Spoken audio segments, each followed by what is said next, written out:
Disclaimer. The video serves informational and entertainment purpose only. The content is considered speculative and should not be treated as confirmed fact. We encourage you to conduct your research and form your conclusion. Marvel just poured $250 million into what was supposed to be their comeback film, and it bombed. The studio that once ruled pop culture now can't even outgrow Superman. No trending clips, no fanfare, no excitement, just silence. The Fantastic Four were supposed to be Marvel's rebirth. Instead, they might have just confirmed the MCU is dead on arrival. And this wasn't a one-off mistake. This was the moment the entire system got exposed. Because when you look deeper at what's really happening behind the scenes, it's not just a flop, it's a collapse in real time. Just a year ago, Marvel insiders were calling Fantastic Four the reset button for the entire MCU. After a string of misfires like Ant-Man and the Wasp, Quantumania and the Marvels, Kevin Feige needed a win. Something to shift the narrative. Something to prove that Marvel still had the magic. That something was supposed to be Fantastic Four. Big budget, big names, big legacy.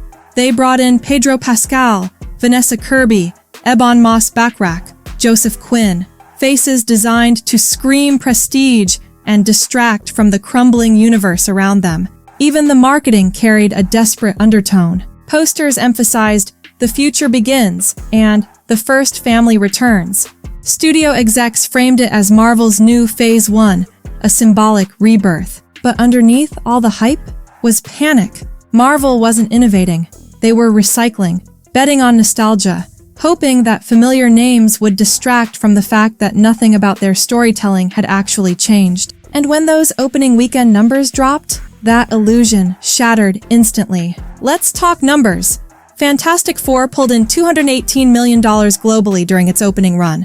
Now, on paper, that might seem decent. But context is everything. Because Ant-Man and the Wasp, Quantumania, the movie widely considered a creative and financial failure, did $225 million. So let's be brutally honest. Fantastic Four couldn't even beat Ant-Man, and Marvel knows it. Even more humiliating? Superman. Legacy, DC's so-called soft reboot that faced its own behind-the-scenes chaos, did $232 million, without the legacy of a connected universe propping it up. And yet Marvel wants fans to believe this is progress?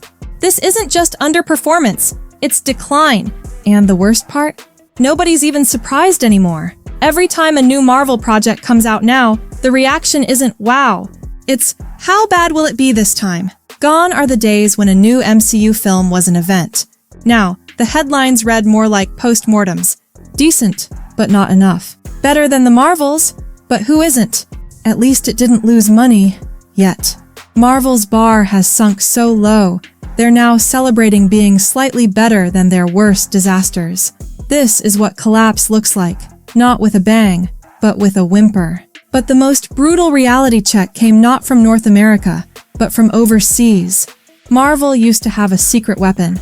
Even when domestic fans started tuning out, one thing kept the MCU machine alive: the global box office. China, Korea, Latin America, Europe. These markets once poured hundreds of millions into Marvel's coffers, sometimes doubling what films made in the US. But this time, Fantastic Four landed with a dead thud. In China, ticket pre-sales were described as soft, and that's being generous. Theaters were empty. Entire screening blocks were cut just 2 days into release. South Korea, once a Marvel stronghold, responded with bored indifference. No trending hashtags, no long theater lines, just cold silence. In Latin America, fans favored local releases and horror films over Marvel's CGI-drenched spectacle. The worst part? Marvel expected global audiences to save them. They counted on it. The studio had scaled back domestic ambitions long ago, leaning hard on overseas revenue to justify massive budgets. But the world has changed. Audiences everywhere are done with homework-style franchises. They're tired of needing to watch 3 Disney Plus shows just to understand a mid-tier villain. They don't want a PowerPoint presentation on the multiverse. They want a good story. And Fantastic Four didn't deliver one. Globally, fans have made it clear. We gave you a decade of loyalty. You gave us recycled plots and blue beams in the sky. The Marvel name no longer guarantees international success. And that's not just a problem. That's an existential crisis. But what makes it even worse? The movie wasn't even bad. Here's the strange truth about Fantastic Four. It wasn't a disaster. It wasn't unwatchable. It was just fine. And that might be the most damning thing of all. Because Marvel doesn't need fine right now. They need a cultural reset, a knockout, a moment. Instead, they delivered a movie that critics called competent, fans described as mid, and casual viewers completely forgot the next day. Think about that. Marvel spent $250 million, not to blow minds, not to reinvent the franchise, but to produce something so average, it barely caused a ripple. This is a studio that used to make headlines for their opening weekends. Now, the only headlines are about how little anyone cared, and mediocrity is even more dangerous than failure. Because when a film is awful, at least people talk about it. They meme it. They debate it. But when a film is meh, it disappears. Fantastic Four didn't inspire anger. It inspired apathy. And apathy is fatal in Hollywood. Marvel used to be synonymous with quality, excitement, and energy. Now, they're quietly shifting into the background, like a once great athlete playing out the end of their career in silence. The scariest part? This isn't a one-time issue. Mediocrity has become the new baseline. And what happens when fans get used to just okay? They stop showing up altogether. Back when Marvel ruled the world, every new release triggered a pop culture earthquake. Memes, theories, fan edits, TikToks breaking down scenes frame by frame. Even bad movies like Eternals or Quantumania sparked noise. But Fantastic Four? Crickets. There were no viral moments, no iconic lines, no quotable scenes, just a quiet release and an even quieter aftermath. This is Marvel's new reality, not hate, but disinterest. Because when the original Fantastic Four films were rebooted in the early 2000s, fans talked. When Iron Man snapped his fingers, the world paused. When Thanos appeared, the internet exploded. But now, the Fantastic Four enters the MCU. And the response is, cool, what else is on? Even TikTok, the breeding ground for hype, barely reacted. No trending filters, no cosplay waves, no fan montages. Marvel didn't just lose relevance, they lost the conversation. And this silence is dangerous. Because studios can recover from flops, they can retool after backlash. But when the audience stops caring entirely, that's when the franchise dies. And what's worse, Marvel doesn't seem to realize it. Instead of reinventing themselves, they're chasing the same formula that stopped working 5 years ago. Still forcing cameos, still teasing sequels, still pretending fans are paying attention. But they're not. The biggest superhero franchise in history has officially become background noise. Marvel used to have a vision. Every phase had purpose. Every film felt like a chapter in something bigger. Even the post-credit scenes felt earned. Now, nobody, not even Marvel, seems to know what they're building. Is it the multiverse? Kang? The Young Avengers? Secret Wars? The plan changes with every headline. And that confusion is leaking into the movies themselves. Characters show up for no reason. Storylines drop mid-arc. Entire Disney Plus shows are required homework, but barely tie in. It's like watching a puzzle where half the pieces are missing, and the rest don't even match. Fantastic Four was supposed to clarify everything. Instead, it made the chaos louder. The film teased multiverse connections, but never followed through. Hints at Doom, glimpses of Kang, nods to mutants.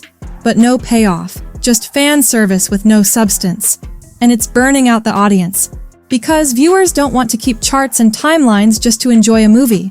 They want a beginning, middle, and end. Not breadcrumbs leading to some other project 2 years from now. Even die-hard fans are checking out. And Marvel's response? Wait until the next one. But what if no one's waiting anymore? Without a clear identity, Marvel isn't building a universe. It's throwing darts and praying something sticks. And that desperation is about to hit its biggest test yet. With Fantastic Four fizzling out, all eyes turn to the last card Marvel has left to play. Avengers, Doomsday. This is supposed to be the endgame. Again. The film that resets everything, ties every thread together, and somehow brings fans back into the fold. But let's be honest, the weight on this movie's shoulders is absurd. It's expected to fix the multiverse saga, restore faith in the MCU, clean up the Jonathan Majors disaster, unify characters from 40-plus movies and shows, and reignite global excitement. That's not a film. That's a corporate Hail Mary. And the foundation it's being built on? Cracks everywhere. The average moviegoer doesn't know half the current Avengers lineup. Disney Plus spin-offs are required to understand the core plot. And emotional investment? Gone. There's no Tony, no Steve, no Hart. Even Kang, the villain originally meant to carry the next era, is now barely mentioned. Instead, rumors swirl about last-minute rewrites, reshoots, and a script that's changed so many times, nobody even knows what version we're getting. If Avengers Doomsday fails, there is no Phase 7. There is no rebuilding arc. There's just silence. And if Marvel's biggest brand can't bring people back to theaters, then it's not just the end of a saga. It's the end of the Marvel era. Because even billion-dollar franchises can run out of goodwill. This isn't a warning. This isn't a theory. We are watching Marvel collapse right before our eyes. The numbers are falling. The hype is dead. The stories feel recycled. And the audience? They're moving on. For over a decade, Marvel was untouchable. A juggernaut that turned C-list heroes into billion-dollar icons. They owned Comic-Con. They owned the internet. They owned cinema. But today, they're barely trending. The studio that once shaped pop culture now feels like a ghost, drifting, directionless, hoping nostalgia will buy them a few more months of relevance. But nostalgia can't save a brand that forgot how to evolve. Cameos won't save scripts that have nothing to say. And sequels won't save a universe fans no longer care to understand. This isn't just about one movie or one bad phase. This is about a studio that flew too close to the sun and never realized it was burning. So the real question isn't, can Marvel make a comeback? The real question is, what if this is the comeback and nobody cares?